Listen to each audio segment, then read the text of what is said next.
Alright, let's dive into something that's been buzzing in the metal community lately. So Blaze Bayley, former frontman of Iron Maiden, recently dropped a pretty bold statement: Paul Di'Anno is the only legendary vocalist of the band. Now, this isn't just a casual opinion, it's coming from someone who's stood in those very shoes. But what makes this really interesting is the way Blaze frames it. It's not just about who sang better or who had more stage presence, it's about legacy and impact. Personally, I think this raises a deeper question: what does it mean to be a legend in a band like Iron Maiden? Is it about the era you defined, the albums you created, or the cultural footprint you left behind? Let's take a step back.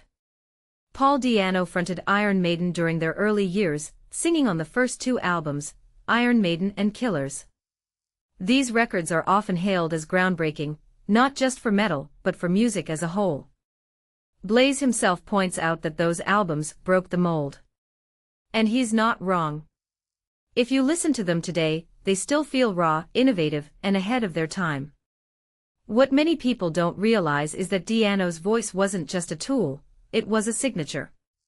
It embodied the rebellious, unpolished energy of early Maiden. That's why, in my opinion, Blaze's claim isn't just nostalgia, it's a recognition of how those albums shaped the band's identity. But here's where it gets tricky. Bruce Dickinson, the longest-serving frontman, is often considered the face of Iron Maiden. His era produced some of the band's most iconic albums and live performances. So why does Blaze insist that Di'Anno is the only legend?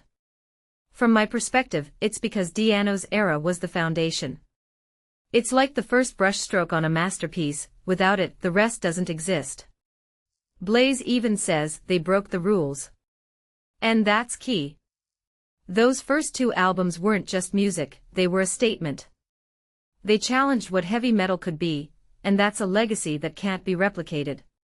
What this really suggests is that legend status isn't just about longevity or popularity, it's about impact.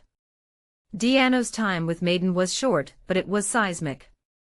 And Blaze's friendship with him after their respective stints in the band adds another layer to this. They toured together, performed Maiden material, and Blaze saw firsthand how Di'Anno's voice could still transport audiences back to those early days. One thing that immediately stands out is Blaze's respect for Di'Anno, not just as a musician but as a person.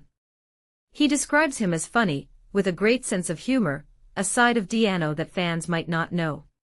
Now, let's talk about the elephant in the room: Di'Anno's later struggles and his passing in 2024. The documentary Di'Anno, Iron Maiden's lost singer sheds light on his final years, and it's a bittersweet reminder of how fragile even the greatest legends can be. But here's the thing: his legacy isn't defined by his struggles, it's defined by those first two albums. As Blaze puts it, he now is a timeless legend. And that's the crux of it.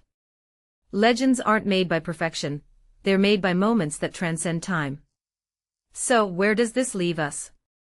Personally, I think Blaze's statement is less about ranking vocalists and more about honoring the roots of Iron Maiden. It's a reminder that every era of a band contributes to its story, but some eras define it. Di'Anno's era was that defining moment. Whether you agree with Blaze or not, one thing's clear: Paul Di'Anno's legacy is untouchable. And that's something worth celebrating. But here's my closing thought: what do you think makes a legend in music? Is it the era they define, the albums they create, or the impact they leave on fans and fellow musicians? Let me know in the comments, I'm curious to hear your take. Because at the end of the day, legends aren't just made by the music, they're made by the conversations they spark. And this one? It's just getting started.